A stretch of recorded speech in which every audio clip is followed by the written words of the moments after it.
अपनी माँ की महिमा सुनी। बच्चे तो बहुत हैं, समझा जाता है कि बरोबर बाप है तो जरूर माँ भी होगी। रचना के लिए माता जरूरी है। माता और पिता दोनों मिलकर बच्चे पैदा करते हैं, लेकिन बच्चों के लिए माँ का होना जरूरी है।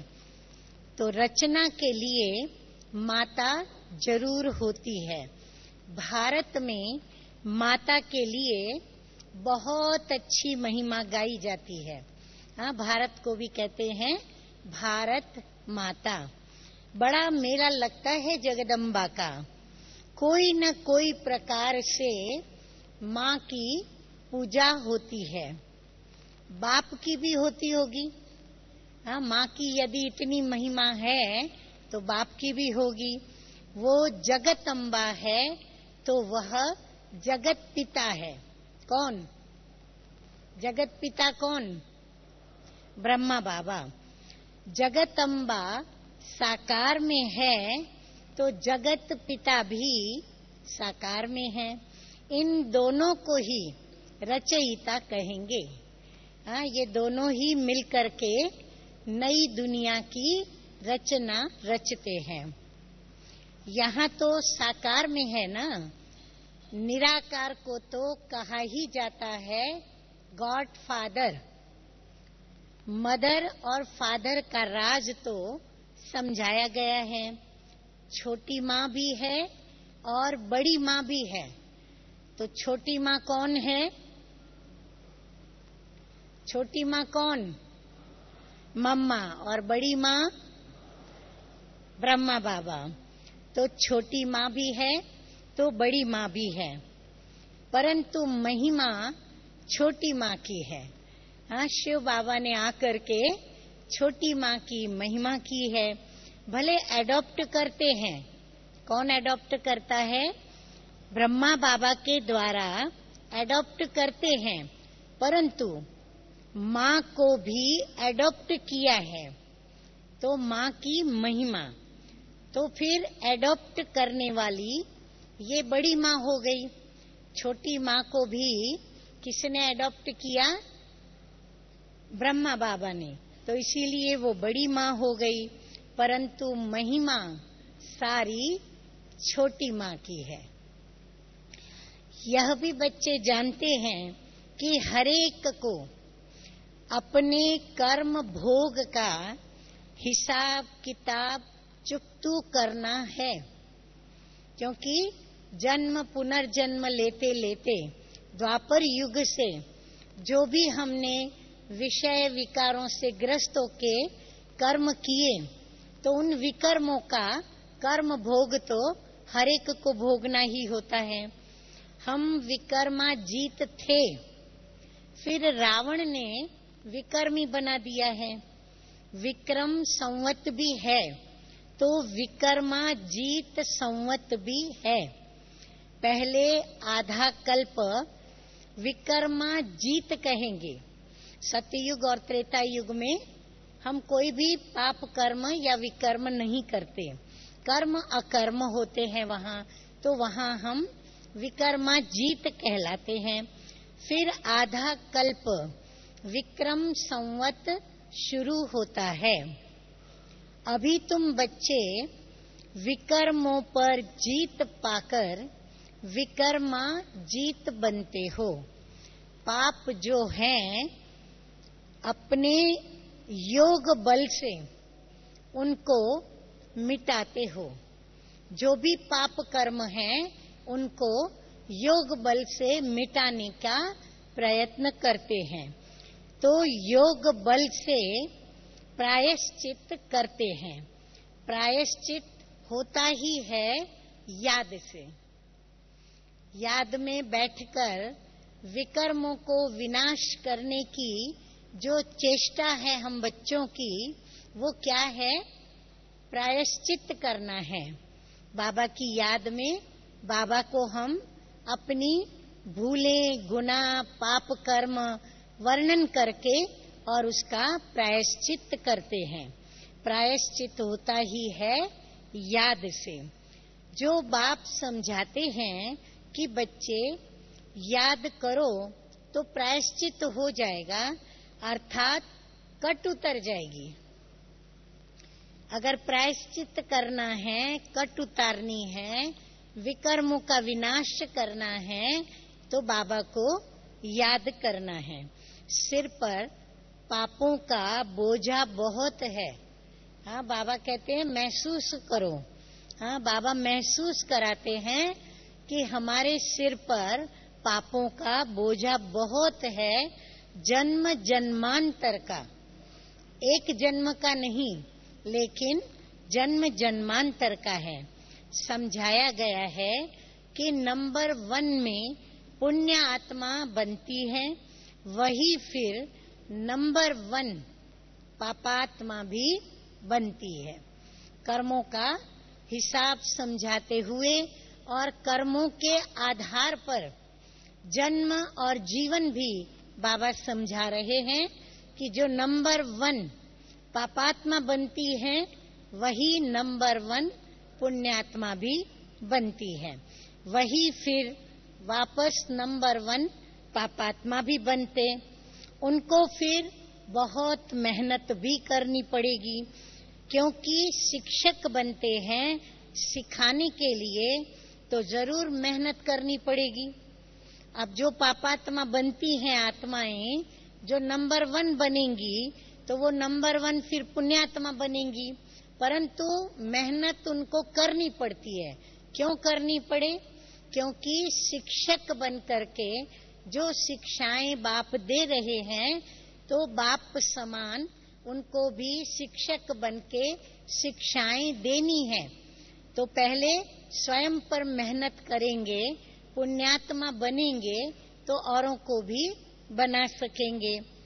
बीमारी आदि होती है, हाँ, सभी ध्यान से सुने, क्योंकि किसी न किसी रूप में छोटी बड़ी बीमारियां आती है। और जब बीमारी आती है तो बहुत सारे संकल्प, विकल्प और व्यर्थ संकल्प चलते हैं, परंतु बाबा हमें सिखा रहे हैं, समझा रहे हैं। क्यों? ताकि हम व्यर्थ संकल्पों में, विकल्पों में अपना समय नष्ट न करें। तो फिर हम क्या करें? तो उसके लिए बाबा बता रहे हैं कि बीमारी आदि होती है तो अपने ही कर्म कहे जाते हैं। हाँ, इसमें हम किसी के ऊपर भी दोष नहीं धर सकते कि इनके कारण हमको ये बीमारी हुई। अनेक जन्मों के विकर्म किए हैं, इस कारण भोगना होती है। जो भी भोगना हम भोग रहे हैं बीमारी के कारण, तो ये हमारे ही अपने कर्मों का फल भोग रहे हैं। इसलिए कभी भी इससे डरना नहीं है। कर्म हमने किए हैं तो भोगना भोग रहे हैं। अब फिर से हम श्रेष्ठ कर्म बाप को याद करने का करेंगे तो फिर भोगना से हम छूट जाएंगे। तो इसीलिए बाबा कहते हैं जब करने से नहीं डरे, हाँ, विकर्म करने से नहीं डरे, तो अब श्रेष्ठ कर्म करने में भय क्या? तो इसीलिए कभी भी डरना नहीं है, खुशी से पास करना है। हाँ, भोगना से नहीं डरना है और खुशी खुशी उस भोगना में पास होना है। पास होना माना हाय हाय नहीं करनी है बीमारी में, लेकिन वाह बाबा और वाह मेरी, हाँ, जो भी कर्मों की गति थी उस गति को समझते हुए मुझे उन भोगनाओं को प्यार से भोगना है, सहन करना है।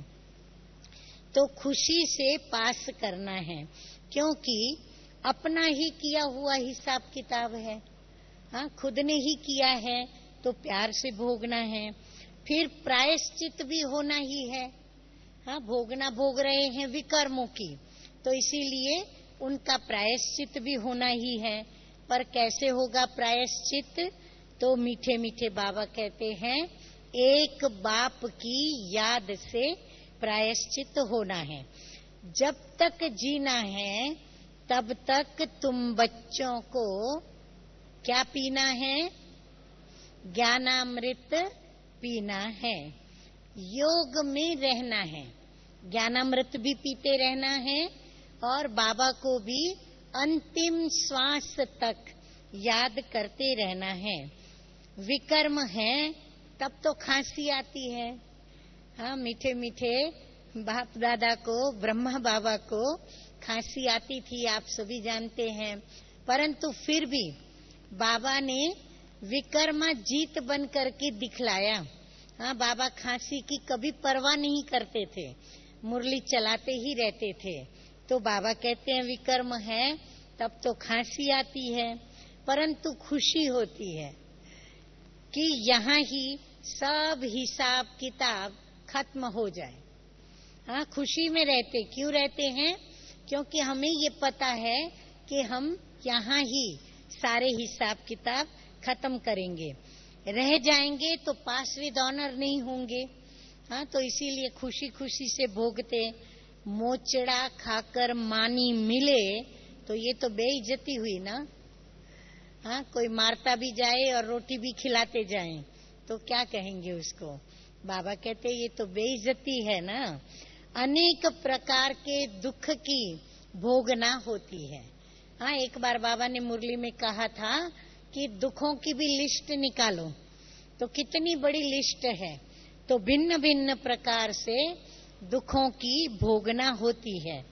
यहाँ अनेक प्रकार के दुख का पारावार नहीं, पारावार नहीं माना, बेअंत दुख आते हैं। हाँ, गिनती न कर सके इतने दुख आते हैं। वहाँ सुख का पारावार नहीं रहता। हाँ, वहाँ अपार सुख। कहाँ कहाँ अपार सुख?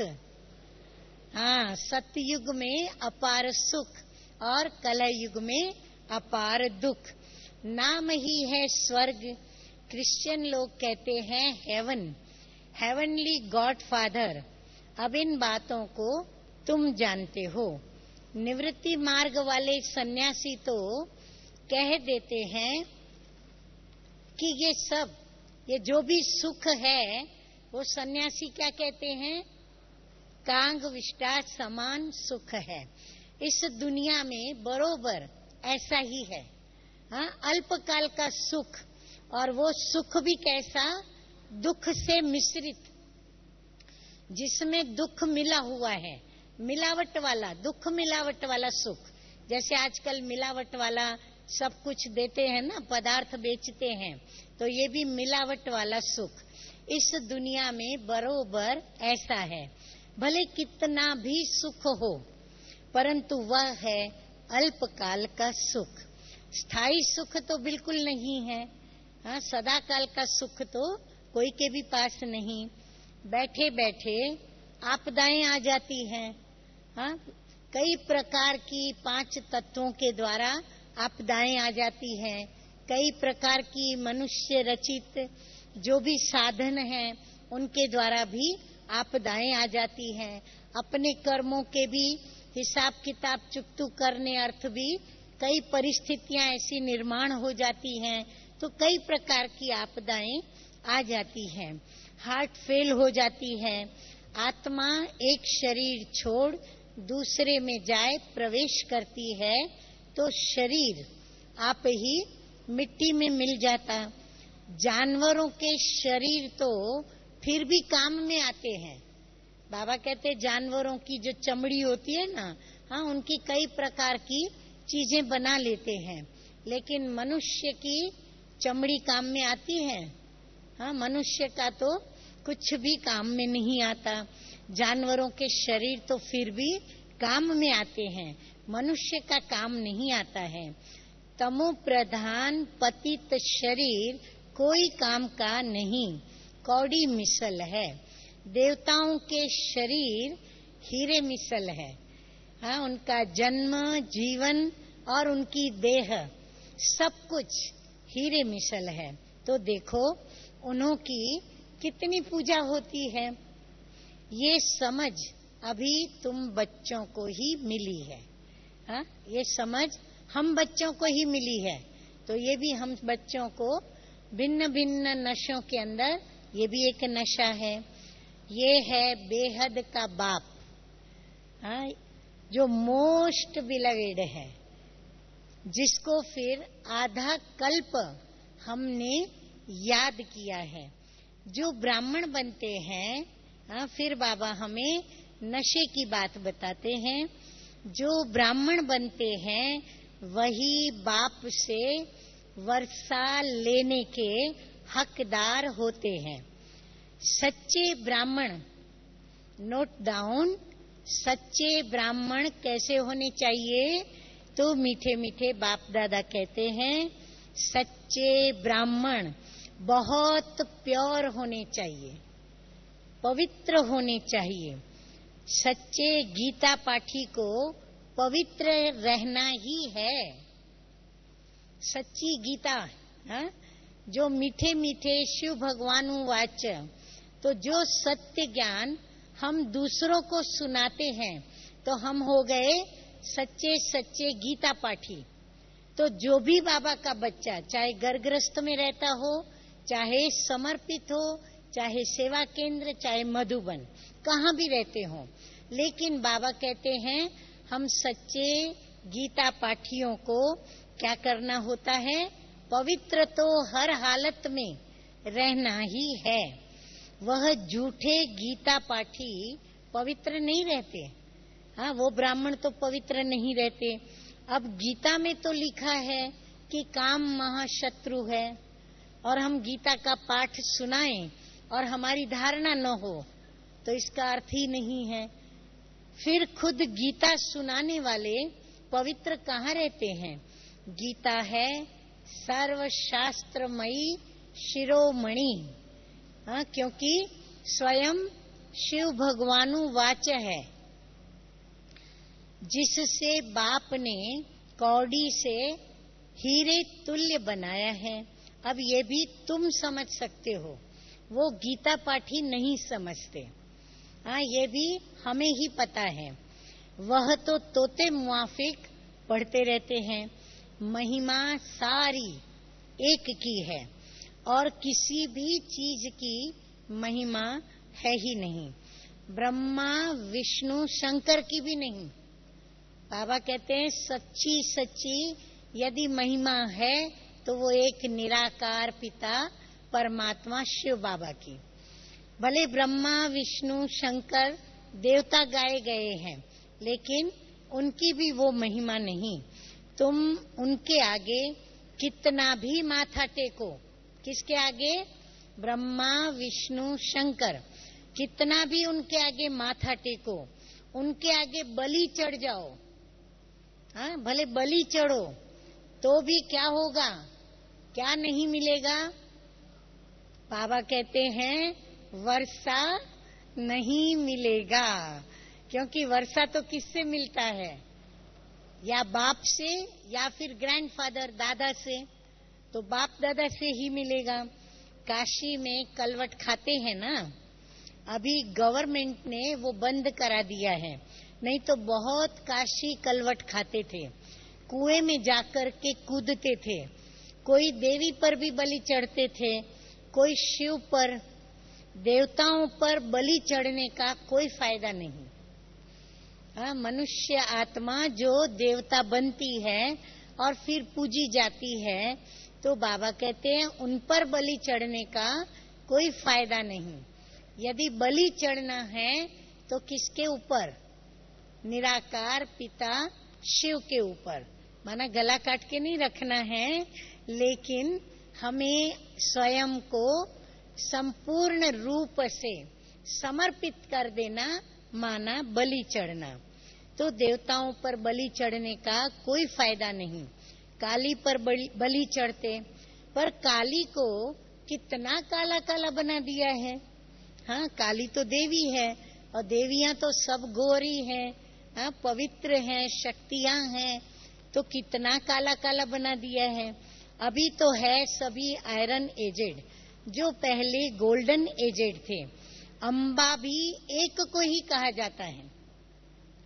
हाँ, ये जो जगत अम्बा गायन है ना, वो भी बाबा कहते हैं वो एक ही जगत अम्बा को ही अम्बा कहा जाता है। पिता को कभी अम्बा नहीं कहेंगे। अब ये कोई भी बातें दुनिया नहीं जानती। जगत अम्बा सरस्वती किसकी बेटी है? ब्रह्मा की बेटी है। हाँ, ब्रह्मा बाबा ने उसको भी एडॉप्ट किया। ब्रह्मा जरूर प्रजापिता ही होगा।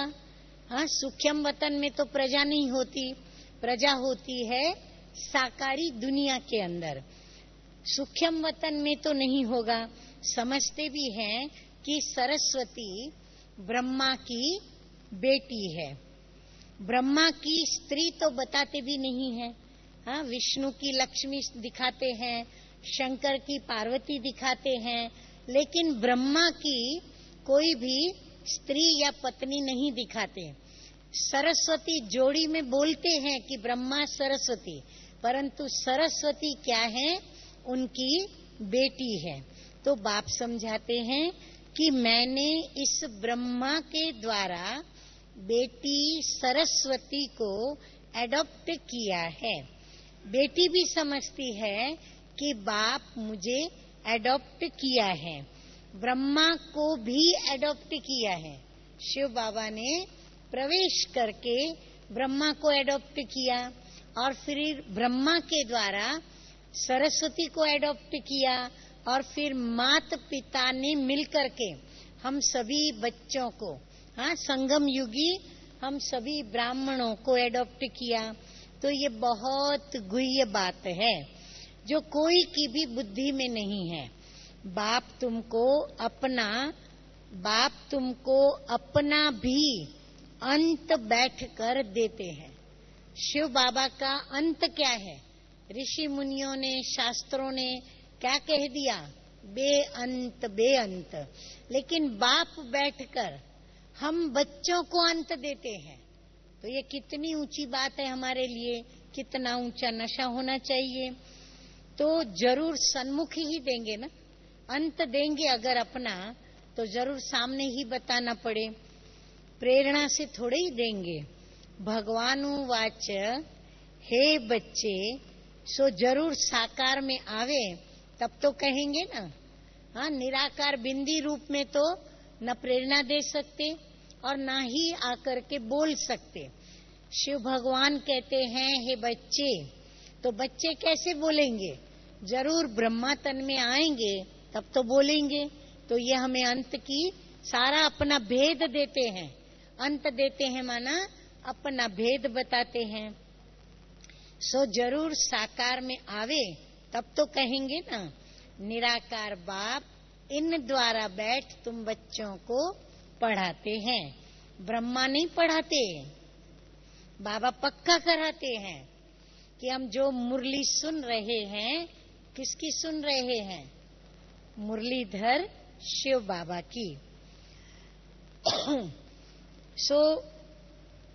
तो ब्रह्मा को ज्ञान सागर नहीं कहा जाता है।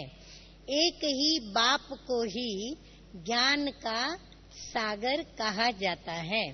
आत्मा समझती है कि ये लौकिक बाप नहीं पढ़ाते हैं, लेकिन पारलौकिक बाप बैठ पढ़ाते हैं। हम ब्राह्मणों का लौकिक बाप कौन हो गया? ब्रह्मा बाबा। तो ये ब्रह्मा बाबा नहीं पढ़ाते हैं, पारलौकिक बाप बैठ हम बच्चों को पढ़ाते हैं, जिससे हम वर्षा ले रहे हैं। वैकुंठ को परलोक नहीं कहा जाता, वह है अमर लोक। हाँ, वैकुंठ माना स्वर्ग, वो है अमर लोक।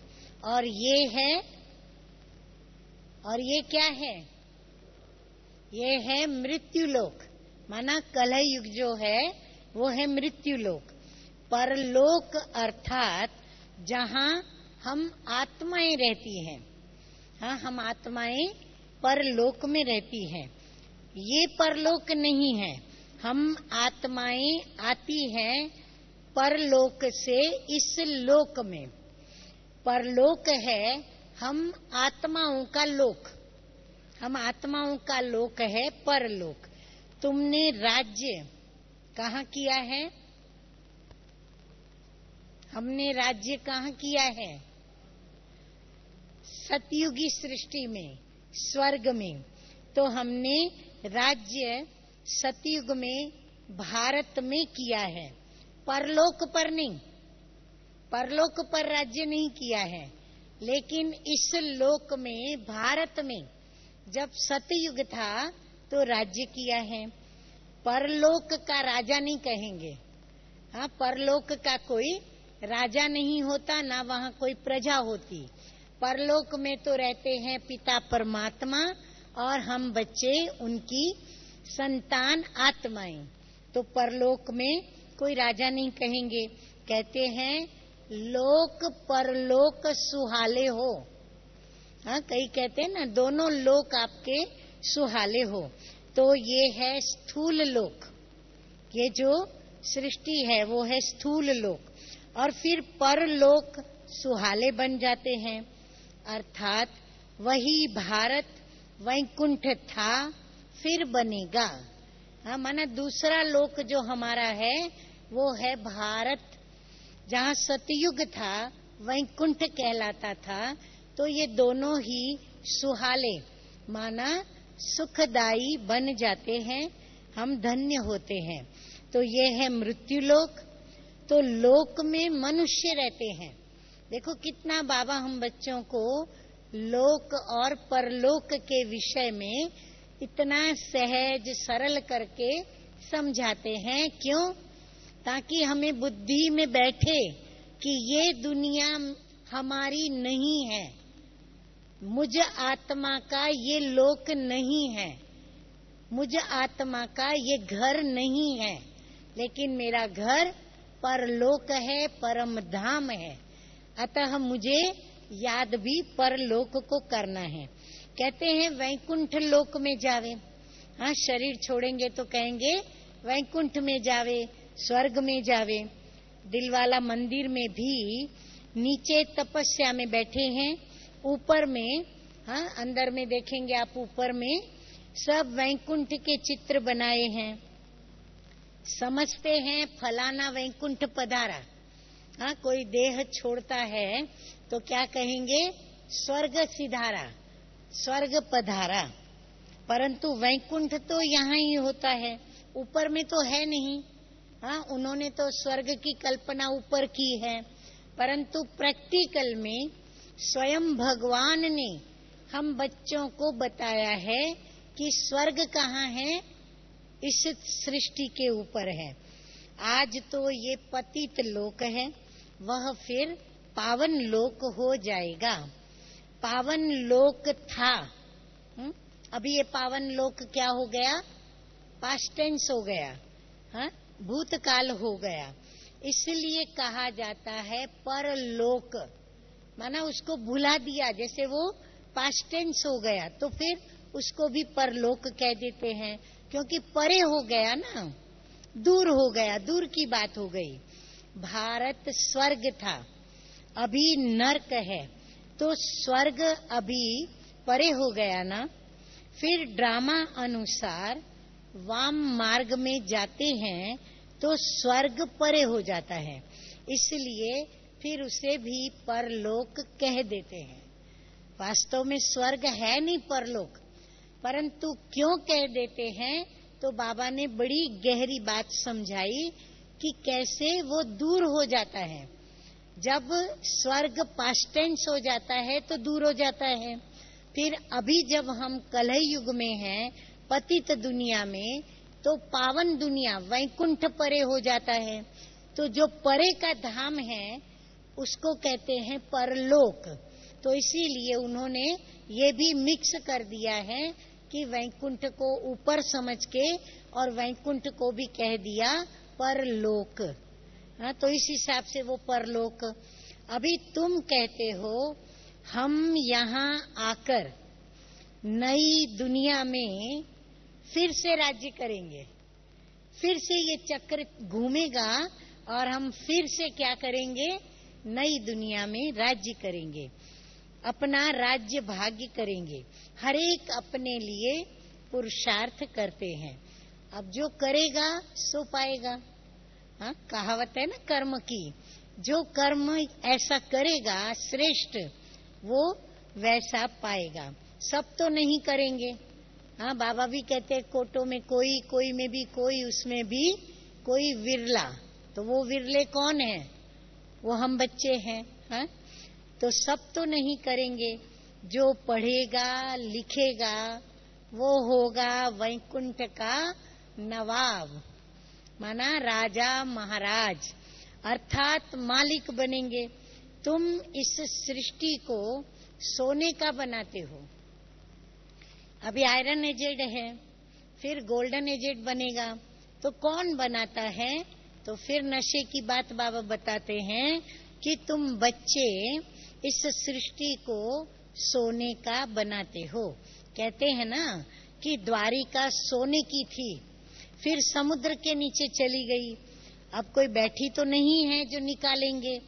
भारत स्वर्ग था, देवताएं राज्य करते थे।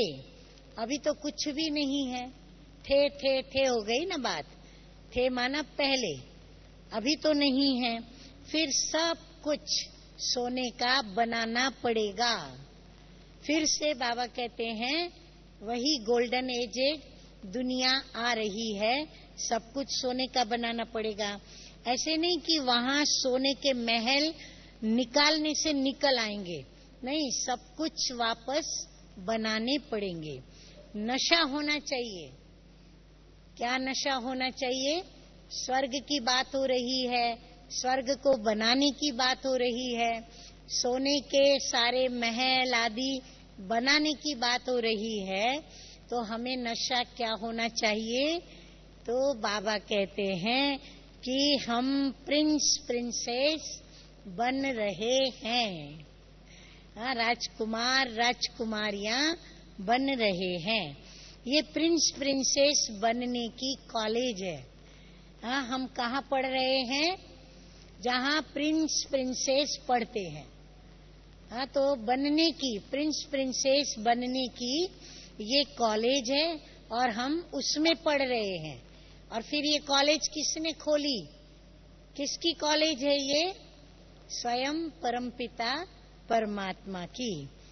तो ये प्रिंस प्रिंसेस बनने की कॉलेज है। वो है प्रिंस प्रिंसेस बनने के पढ़ने की कॉलेज जो दुनिया में है। तुम राजाई लेने के लिए पढ़ रहे हो। वह पास्ट जन्म में दान पुण्य करने से राजा के घर में जन्म लेकर प्रिंस बने हैं। हाँ, आपको पता होगा रॉयल फैमिली के जो होते हैं उनका अपना अलग स्कूल कॉलेज होता है। तो बाबा कहते हैं वो तो दान पुण्य करके और राजा बनते हैं, लेकिन हम बच्चे शिव परमात्मा पिता हमें खुद एडॉप्ट करके, हमें पढ़ा करके और राजा बनाते हैं। तो वो कॉलेज, वह पास्ट जन्म में दान पुण्य करने से राजा के घर में जन्म लेकर प्रिंस बने हैं। तो वो कॉलेज भी कितनी अच्छी होगी, कितने अच्छे कोच आदि होंगे, यानी सिखलाने वाले होंगे। टीचर के लिए भी अच्छा कोच होगा। सतयुग त्रेता में तो जो प्रिंस प्रिंसेस होंगे उन्हों का कॉलेज तो कितना अच्छा होगा।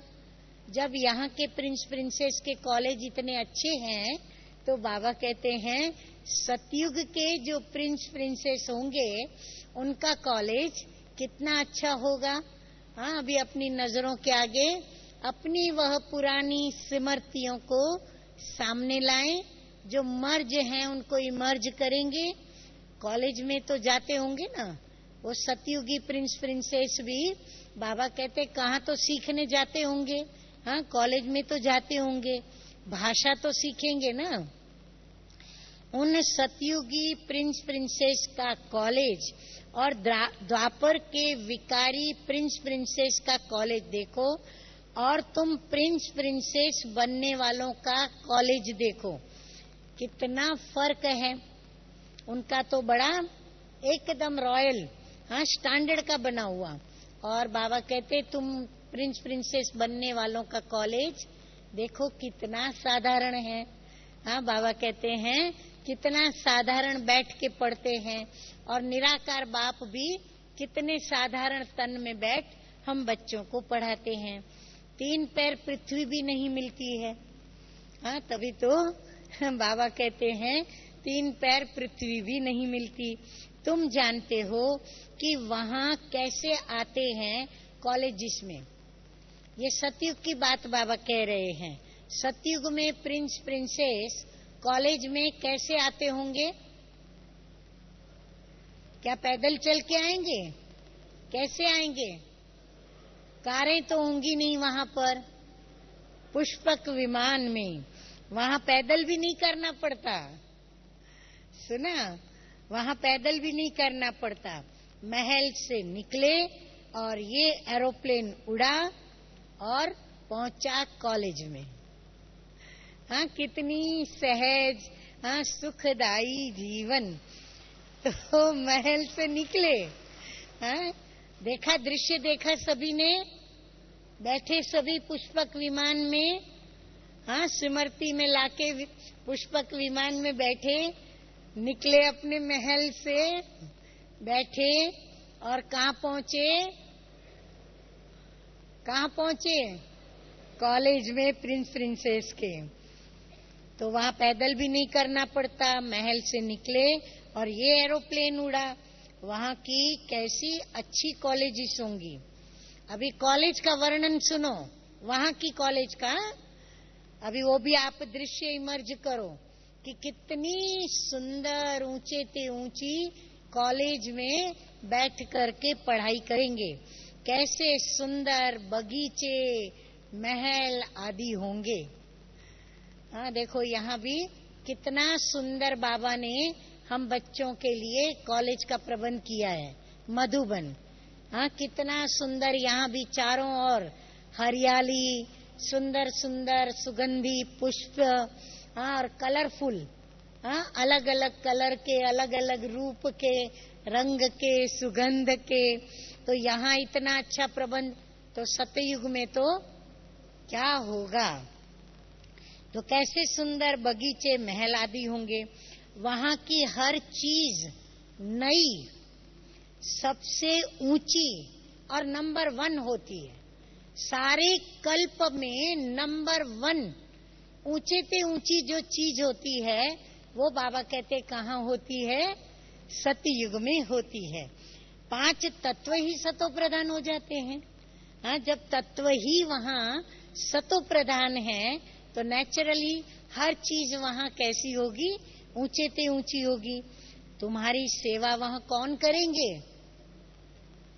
हाँ, भले दास दासी नौकर चाकर तो होंगे, लेकिन बाबा कहते हैं ये 5 तत्व अच्छे ते अच्छी चीज तुम्हारे लिए पैदा करेंगी।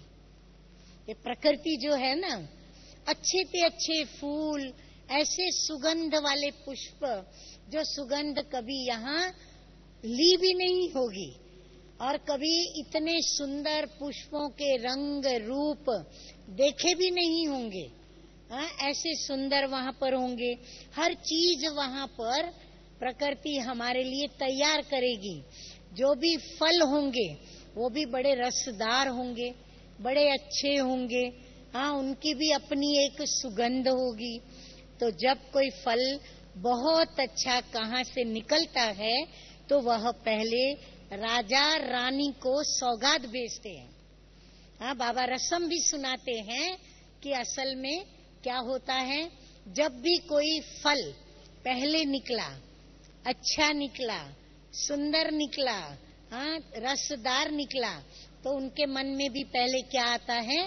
जैसे हम बच्चों को भी, हाँ, ये एक भावना रहती है, जो भी चीज प्रथम आवे अपने पास तो पहले किसको याद करते हैं? मीठे मीठे बाप दादा और मीठे प्यारे मधुबन को, या फिर यज्ञ को, सेवा केंद्र को। तो वहाँ भी ये रस्म चलती है।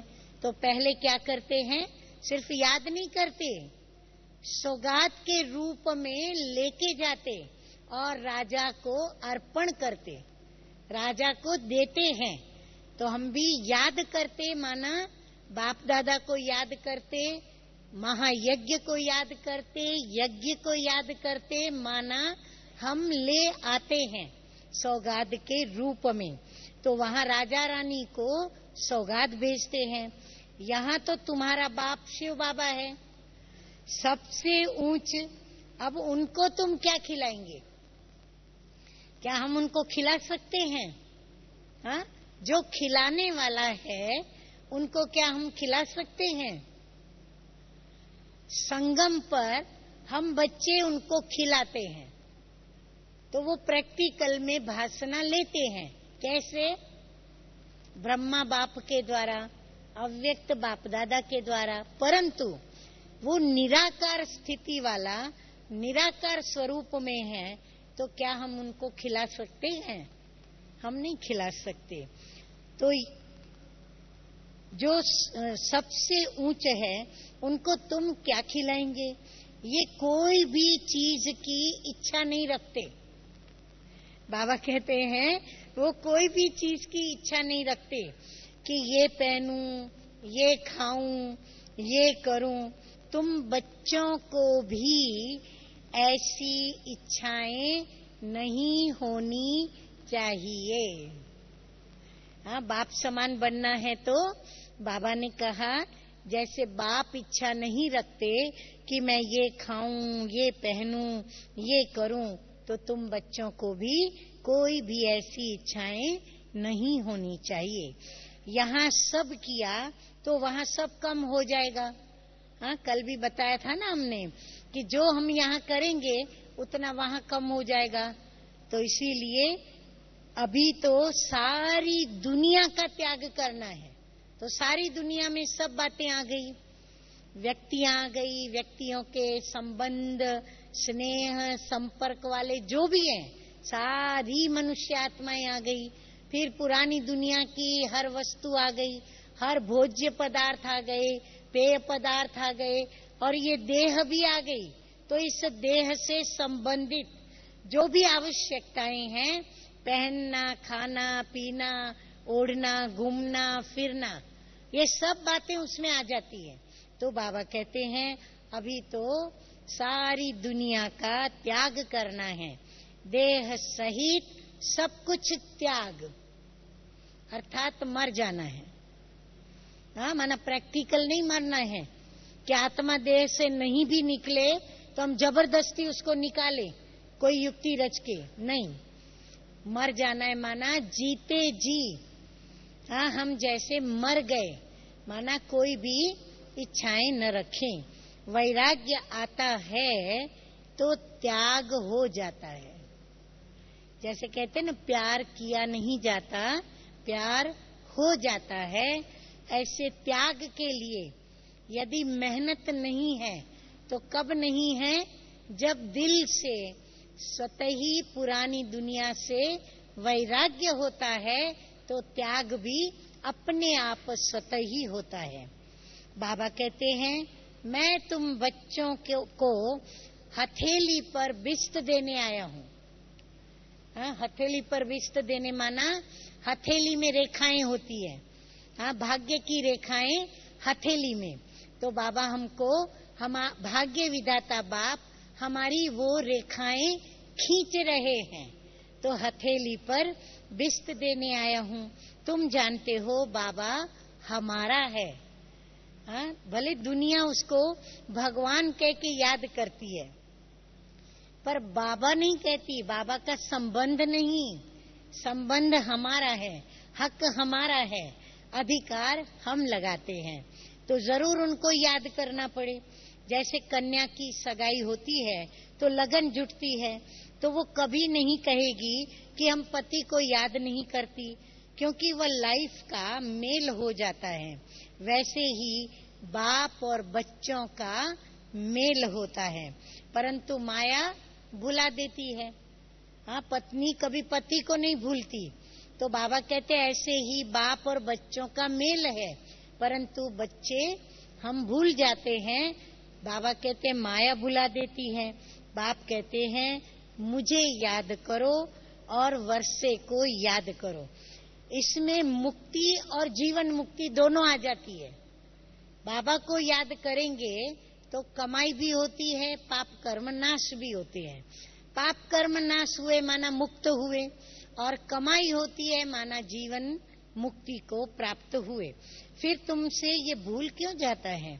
इसमें है बुद्धि का काम। हाँ, सिमरती रखना बुद्धि का काम है ना।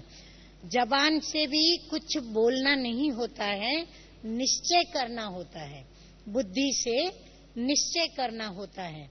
हम जानते हैं कि पवित्र रह पवित्र दुनिया का वर्षा लेंगे। इसमें समझ की बात है, बोलने की तो बात नहीं। हम बाबा के बने हैं। हाँ, हम सभी किसके बने हैं? बाबा के बने हैं। शिव बाबा पतितों को पावन बनाने वाला है। कहते हैं मुझे याद करते रहो। इसका अर्थ ही है मन मना भव। हाँ, दिल ही दिल में, मन ही मन में निरंतर यही अभ्यास हम बच्चे करते रहें कि हम बाबा को याद करें। उन्होंने फिर कृष्ण भगवान वाचा लिख दिया है। अब पतित पावन तो एक ही है। हाँ, पतित पावन बाप के सिवाय तो कोई हो ही नहीं सकता। सर्व का सद्गति दाता एक है। हाँ, कोई भी सर्व का सद्गति दाता नहीं बन सकता। इसीलिए सच्चा गुरु भी एक, सच्चा सतगुरु भी एक ही है। एक को ही याद करना है। कहते हैं मुझे एक बाप को भूलने के कारण, एक बाबा को हम भूल गए तो कितनों को याद करते रहते हो। कितने गुरु गुसाई साधु संत महात्माएं, और फिर कितने सारे देहधारी। हाँ, सारे देहधारियों का विस्तार देखो तो कितनों को याद करते रहते हो। अभी तुम मुझे याद करो तो विक्रमाजीत राजा बन जाएंगे। विक्रमाजीत राजा और विक्रमी राजा का फर्क भी तो बताया है ना। हाँ, विक्रमी राजा कौन? श्री लक्ष्मी नारायण। हाँ, जो स्व के ऊपर राज्य करके स्वराज्य प्राप्त किया और विश्व का राज्य भी प्राप्त किया। और फिर विक्रमाजीत राजा, वह भी लक्ष्मी नारायण। और फिर द्वापर में राजा विक्रम। फिर वो राजा विक्रम आता है, परंतु विक्रम संवत वहां से सतयुग से शुरू होता है। तो पूज्य से फिर द्वापर में पुजारी बन जाते। नीचे आना ही है। वैश्य वंश, फिर शूद्र वंश। वैश्य वंशी बनना माना वाम मार्ग में आना। हिस्ट्री ज्योग्राफी सारी बुद्धि में है ना। इस पर कहानियां भी बहुत है। वहाँ मोह की तो कोई बात ही नहीं रहती। हाँ, मोहजीत राजा की कहानी भी सुनाते ना, तो बाबा कहते वहाँ मोह की तो कोई बात ही नहीं रहती। बच्चे आदि वहाँ बहुत मौज में रहते हैं, ऑटोमेटिकली अच्छी रीति पलते हैं। हाँ, सतयुग की सारी बातें देखो, बाबा हमको कभी क्या कितनी ढेर सारी बातें सतयुग की सुनाते रहते। तो बच्चे वहाँ बहुत मौज में रहते, ऑटोमेटिकली अच्छी रीति पलते हैं। दास दासियां तो आगे रहती ही हैं। हाँ, दास दासियां रहते हैं। तो अपनी तकदीर को देखो। नशा चढ़ाएं। हाँ, नशा चढ़ा के उस रूहानी नशे से उस स्वर्गीय सृष्टि में स्वयं को देखो। और फिर अब अपनी तकदीर को देखो कि हम ऐसी कॉलेज में बैठे हैं जहां हम भविष्य में प्रिंस प्रिंसेस बनेंगे। चढ़ता है नशा। हाँ, सभी को नशा चढ़ा। कहाँ पढ़ रहे हैं? प्रिंस प्रिंसेस बनने की कॉलेज में। और कौन पढ़ा रहा है? स्वयं बाबा हम बच्चों को पढ़ा रहे हैं। तो हम प्रिंस प्रिंसेस बनते हैं। फर्क तो जानते हो ना, वो कलयुगी प्रिंस प्रिंसेस और कहाँ वो सतयुगी प्रिंस प्रिंसेस। वो महारानी महाराजा, वह राजा और रानी। बहुतों के नाम भी हैं, लक्ष्मी नारायण, राधे कृष्ण, कईयों के मिक्स ऐसे नाम होते हैं। फिर उन लक्ष्मी नारायण और राधे कृष्ण की पूजा भला क्यों करते हैं? नाम तो एक ही है ना। हाँ, वो स्वर्ग के मालिक थे। अभी तुम जानते हो कि ये नॉलेज शास्त्रों में नहीं है। अभी तुम समझ गए हो यज्ञ, तप, दान, पुण्य आदि करने में कोई सार नहीं है। हाँ, ये भक्ति मार्ग में जो यज्ञ करते, जप करते, तप करते, दान पुण्य करते, बाबा कहते इसमें कोई सार नहीं। क्यों? क्योंकि सदाकाल की प्राप्ति नहीं होती, अल्पकाल की प्राप्ति होती है। ड्रामा अनुसार दुनिया को पुराना होना ही है, मनुष्य मात्र को तमो प्रधान बनना ही है। हर बात में तमो प्रधान, क्रोध, लोभ, सब में तमो प्रधान। हमारे टुकड़े पर इनका दखल क्यों? मारो गोली। बाबा कहते गुस्सा आता है तो ऐसा गुस्सा करते हैं, समझते हैं हमारे कार्य में, हमारे कर्म के बीच में ये क्यों आए, दखल अंदाजी क्यों करते हैं, इसलिए मारो इनको गोली, माना खत्म कर देते हैं। क्रोध में आकर कितनी मारामारी करते हैं, आपस में कितना लड़ते हैं, एक दो का खून करने में भी देरी नहीं करते हैं। बच्चा समझता कहाँ बाप मरे तो वर्षा मुझे मिले।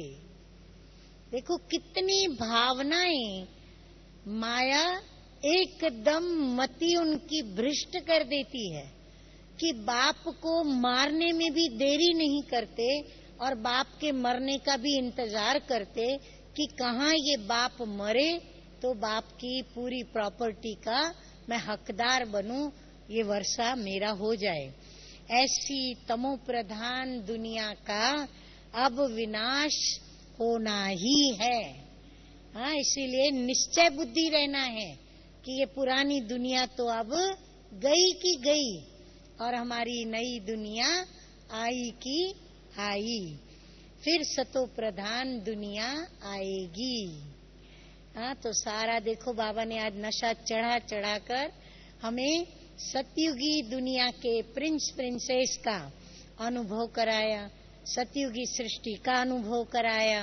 सतयुगी सृष्टि की कॉलेज में हम कैसे पढ़ेंगे, कैसे आएंगे, क्या करेंगे, कैसे पलेंगे, हाँ सारी बाबा ने कितनी अच्छी अच्छी बातें बताई। तो ये सब सुनने के बाद हाँ पुरानी दुनिया से वैराग्य सहज होगा या नहीं होगा? हाँ, तो नई दुनिया की बातें भी याद रखें ताकि सारी पुरानी दुनिया की बातें भूल जाए। अच्छा, मीठे मीठे सिकिल दे बच्चों प्रति माता पिता बाप दादा का याद प्यार और गुड मॉर्निंग। रूहानी बाप की रूहानी बच्चों को नमस्ते।